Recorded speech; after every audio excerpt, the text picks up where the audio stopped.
नमस्कार, स्वागत है आप सभी का न्यूज प्लस 21 में। मैं हूं आपके साथ अंजलि।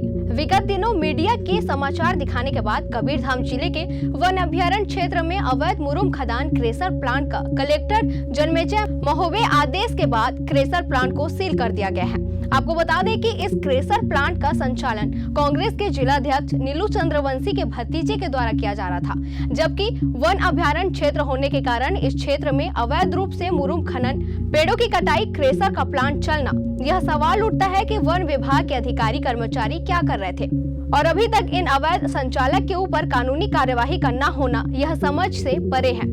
आखिर ऐसा कार्य करने वालों को किनका संरक्षण प्राप्त हो रहा है, आइए जानते हैं इन मामलों को लेकर बीजेपी जिलाध्यक्ष ठाकुर ने क्या कहा।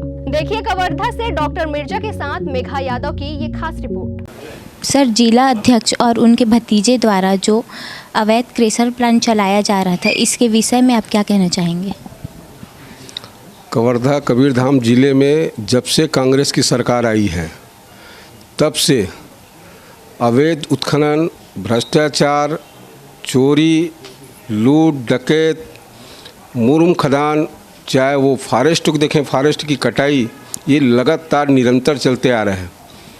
लेकिन आज जो स्थिति सुनने में आ रही है, कांग्रेस की जिला अध्यक्ष नीलू चंद्रवंशी और उनके भतीजे के द्वारा बहुत दिनों से वनांचल क्षेत्र अभ्यारण्य क्षेत्र के अंतर्गत आता है।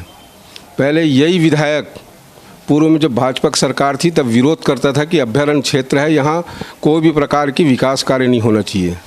और आज सरकार में आने के बाद अपने लोगों से ही अवैध उत्खनन, मुरुम का, गिट्टी खदान, ये किसके आदेश और किसके निर्देश में चल रहा है, ये सोचने की विषय है। कवर्धा में आए दिन लगातार चोरियां हो रही है। जंगल कवर्धा कबीरधाम जिले में इतने ज़्यादा पेड़ कटाई हुआ है, इसमें भी कहीं न कहीं मंत्री विधायकों का संरक्षण है। उनके कारण से अधिकारी उनके दबाव के नाम से कोई प्रकार की कार्रवाई नहीं कर पा रहे हैं। आज बात मीडिया के द्वारा सामने आई है तो आज उनके ऊपर कार्रवाई किया गया है और बिना परमिशन, बिना जानकारी की ये चला रहे थे। मतलब कहीं न कहीं विधायक मंत्रियों का सहयोग था। और आने वाले समय में जनता सब जान रही है कि कांग्रेस की करनी और कथनी में क्या अंतर है। तो ऐसे ही तमाम जानकारियों से लगातार अपडेट रहने के लिए देखते रहिए न्यूज प्लस 21, आपके हक की बात।